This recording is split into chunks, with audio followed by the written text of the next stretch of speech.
Hubungan gelap suami dan pembantuku. Bab 79. Rencana pernikahan. Pak Reno terus menarik tanganku hingga berhenti di depan taman depan rumah.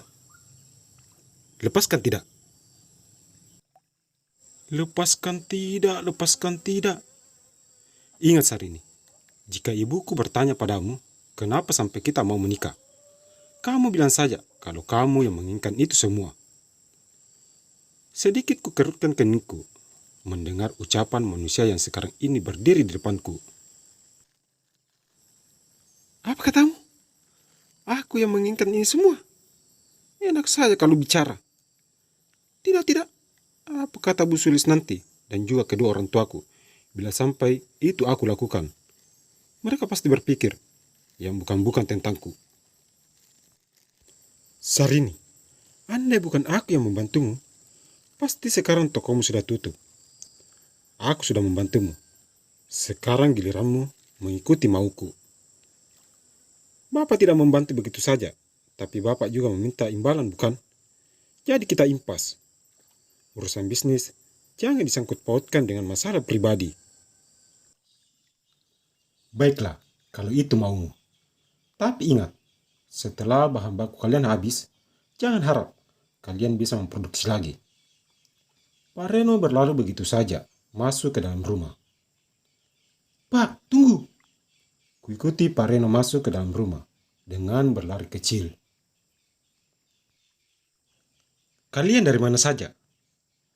Tanya Bu Sulis saat kami berdua kembali duduk. Aku dan Sarin dari Alfamart depan sana. Soalnya ada sesuatu yang ingin aku beli.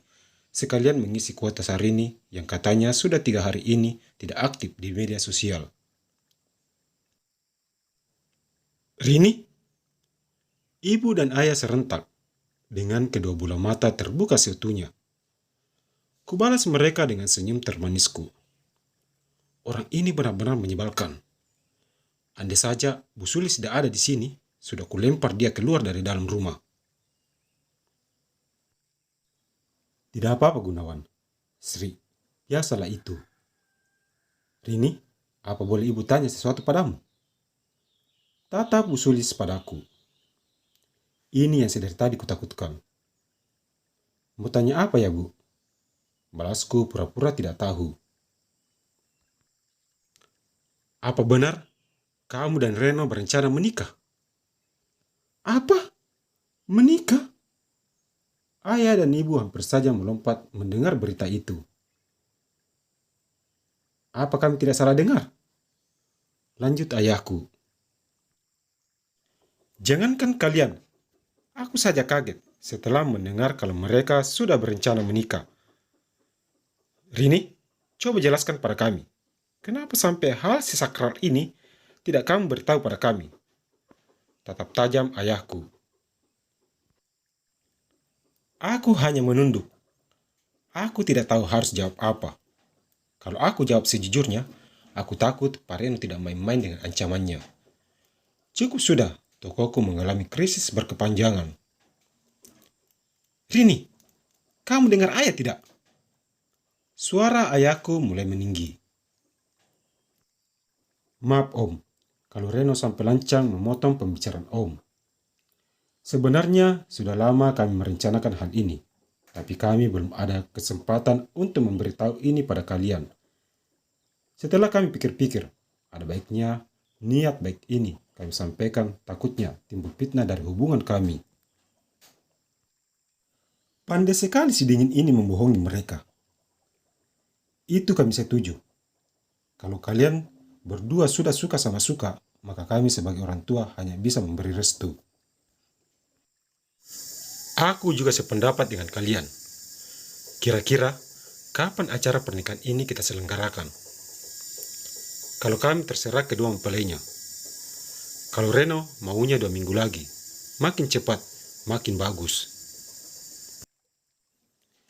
Aku tidak setuju. Kenapa harus secepat itu? 1 bulan ataukah 2 bulan lagi? Kalau itu masalahnya, asal kalian sudah setuju. Soal harinya, biar nanti kami yang bicarakan. Bagaimana Gunawan? Sri. Kalau itu kami setuju. Balas ayahku. Setelah melakukan diskusi yang cukup panjang, akhirnya kesepakatan 1 bulan lagi acara pernikahan kami akan digelar. Bukan acara pernikahan seperti pada umumnya.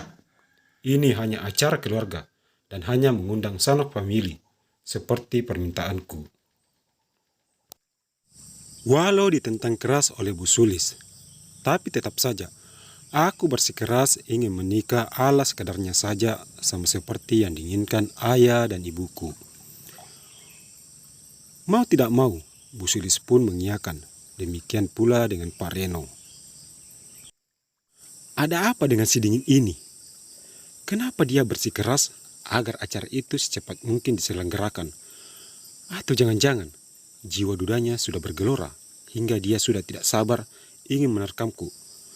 Atau mungkin juga dia memiliki rencana lain terhadapku. Sri, sebentar lagi anak-anak kita menikah. Janji kita di masa lalu untuk jadi besanan akhirnya terkabul juga. Aku sungguh bahagia bisa menjadi bagian dari keluarga kalian. Betul juga katamu, kalau jodoh takkan lari kemana. Buktinya, kita sudah mengalami berbagai peristiwa hingga kita saling berjauhan. Tapi nyatanya kita dipertemukan kembali di sini dalam suasana bahagia. Baiklah kalau begitu. Mengingat malam semakin larut, ada baiknya kami mohon diri. Kenapa tidak bermalam sekalian? Besok baru kalian pulang. Lain kali saja, soalnya calon mantumu banyak pekerjaan kantor yang harus dia selesaikan. Kata Bu Sulis pada Pak Reno, yang sedari tadi hanya memasang wajah dinginnya. Baiklah, kalian hati-hati. Rini, tolong antar mereka ke depan. Aku mengangguk pelan. Bu Sulis berdiri diikuti Pak Reno. Sepanjang perjalanan keluar dari dalam rumah, Bu Sulis menggenggam erat tanganku. Sepertinya dia sangat bahagia malam ini. Rini, jaga diri baik-baik. Kalau ada sesuatu hal yang membuatmu tertekan, jangan sungkan-sungkan bicara dengan ibu. Bu Sulis memegang kedua tanganku saat kami sudah tiba di depan pagar. Iya Bu, terima kasih sebelumnya. Sama-sama sayang. Reno, apa kamu tidak ingin menyampaikan sesuatu pada calon istrimu sebelum kita pulang? Selamat malam dan cepatlah tidur. Pak Reno masuk ke dalam mobil. Ucapan macam apa itu Reno? Dasar manusia tidak ada romantis-romantisnya kamu ini. Rini, kami berangkat dulu. Bye. Bu Sulis melambaikan tangannya. Kubalas lambaian tangan Bu Sulis yang sudah mulai menjauh meninggalkan kediaman kami. Setelah mobil mereka menghilang, kututup pintu pagar lalu masuk ke dalam rumah. Ayah dan ibu sudah tidak ada di ruang tamu. Sepertinya mereka berdua sudah masuk ke dalam kamar. Kupadamkan lampu ruang tengah, lalu beranjak masuk kamar. Aku masih terus kepikiran dengan acara pernikahan kami dan tentang kelakuan Pak Reno.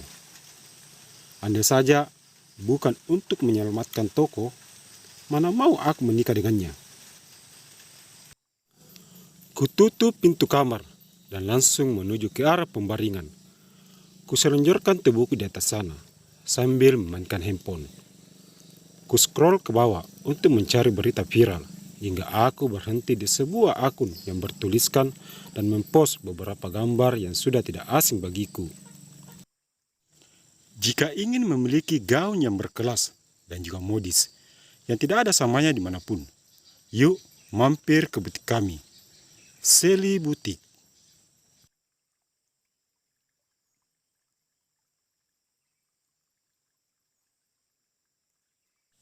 Berbagai komentar ditulis para netizen di bawah status tersebut. Mereka benar-benar kagum dengan gambar sketsa gaun-gaun itu. Kedua mataku melotot, memperhatikan dengan seksama sketsa gaun-gaun itu. Kedua mataku melotot, memperhatikan dengan seksama sketsa gaun-gaun itu. Dari mana mereka mendapatkan sketsa kami? Ini tidak bisa dibiarkan. Aku harus berbuat sesuatu pada Sally, agar dia tidak semakin melonjak. Ikuti terus kisah ini, dan jangan lupa untuk terus memberi dukungannya dengan cara subscribe, komentar, like, share, dan nyalakan lonceng notifikasinya agar tidak ketinggalan video terbaru dari kami. Terima kasih.